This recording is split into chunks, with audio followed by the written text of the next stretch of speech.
This week on the channel, I may have bitten off more than I can chew. Things don't exactly end the way I would have liked. As you know, I'm always up for a challenge, and some of the best ones are where I try riding a new and exciting feature.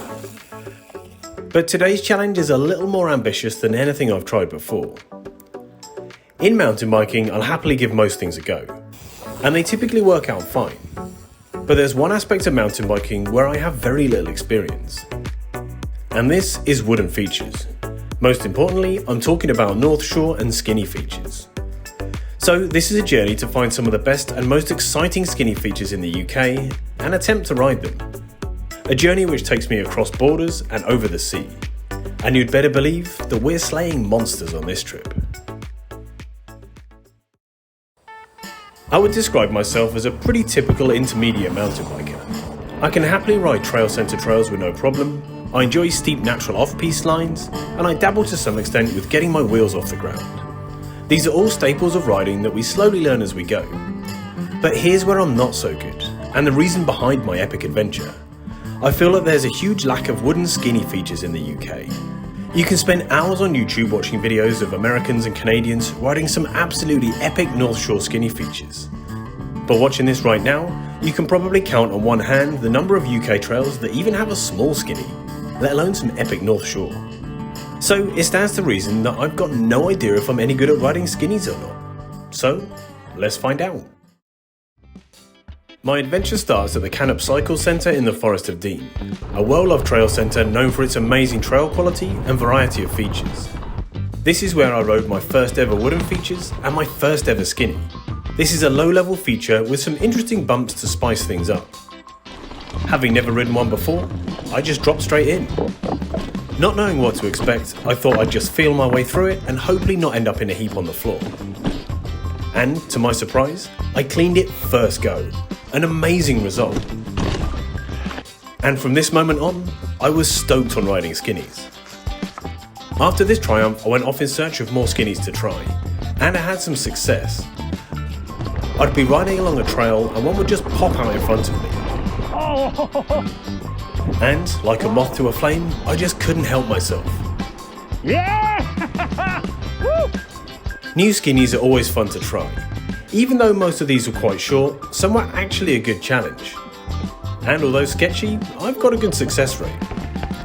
Although I enjoyed these, surely the UK has more to offer, so I went off in search of something a bit more challenging. So a friend of mine has just recommended that I head over to the skills section in Llandegla in Wales. Apparently they've got a load of skinnies and wooden North Shore features that I've definitely got to try out. So I'm going to load up my bike now and head straight over. Let's go. Llandegla is up there as a classic Welsh trail centre. It has a number of long trails spread out all over the hillside, perfect for entertaining anyone on a bike. But today I'm not here for mountain trails. Okay, so here we are, I'm at the skills area, and this is the first look at all the North Shore features. Wow. The Llandegla skills area has a number of wooden features to try. With 3 dedicated tracks to follow, you can tackle elevated wood boardwalks, banked corners, wooden rollers, and of course, skinnies. Wasting no time, I rode the easy line as a warm-up. This is designed for novice riders who are looking to experience something new. There are no technical features or tight corners, but you get to experience being on an elevated platform.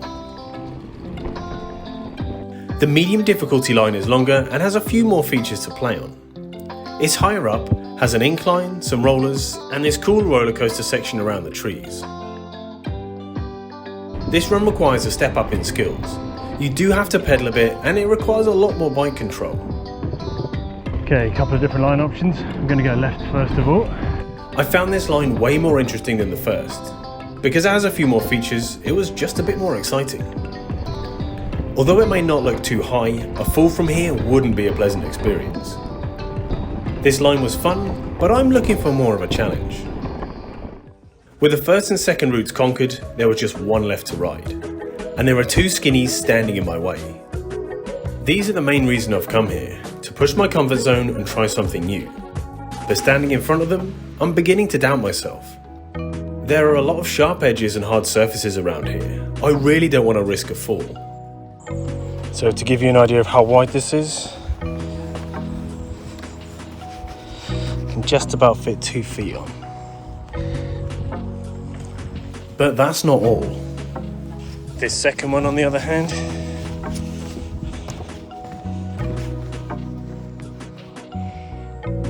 is about that. This doesn't leave a lot of room for error. I genuinely don't know if I can do this.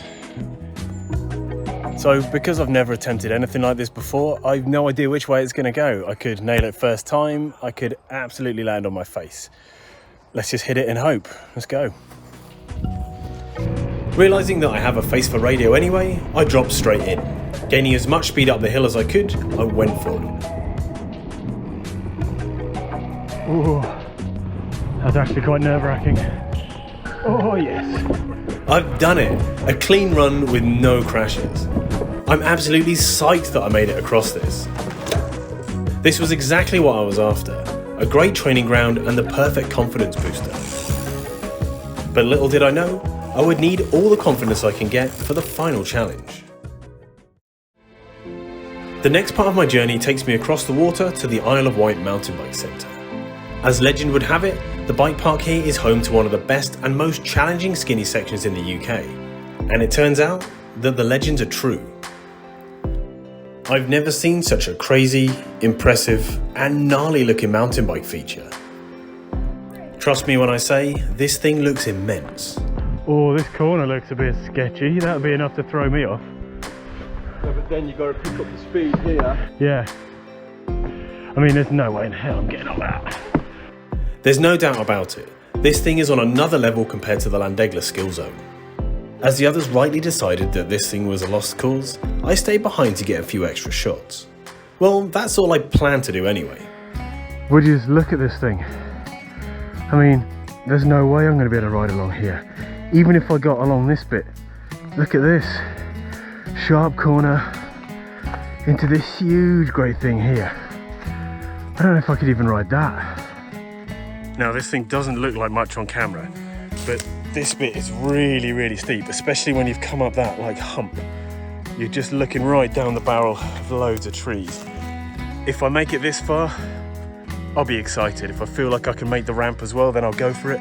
But to be honest, I don't think I'll even get this far. For someone who doesn't want to ride this, it sounds a lot like I want to ride this. So it feels like I haven't ridden enough skinnies to practice for something like this, and I've never ridden any sort of North Shore that's raised off the ground. So I'm actually really, really nervous about this. This is sort of mid-ground between the end of the trail and that sort of first really skinny bit there. I mean, if I make it to here, I'll be happy. I'd like to make it along the end of this sort of big wooden section. If I get to there, then that's it, that's mission accomplished. If I'm feeling really good, I'm gonna go for the hump, but we'll cross that bridge when I come to it. Yeah, let's give it a go. Honestly, I think this might be a bit above my pay grade, but I don't want to leave thinking, oh, maybe I could have done it, so I'm going to at least give it one attempt. So here goes nothing, my first attempt.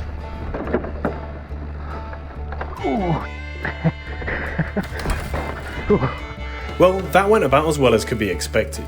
I was going way too slow and simply lost my balance. Luckily, I managed to bail off easily, so no harm done. Okay, that one didn't go as planned. That was a bit silly. One last try. Okay, here we go. After the failure of attempt 1, I was feeling good about my second attempt. With a bit more speed, I easily made it past my previous distance. I'm cruising along and feeling good. Until...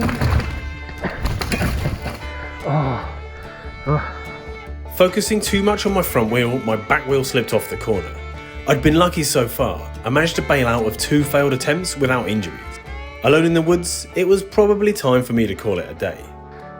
But I didn't. Okay, here we go.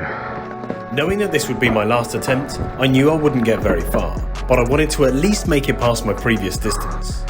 But I had no idea how far I was actually going to go. Yes. Oh, I bailed. Why did I bail right up here?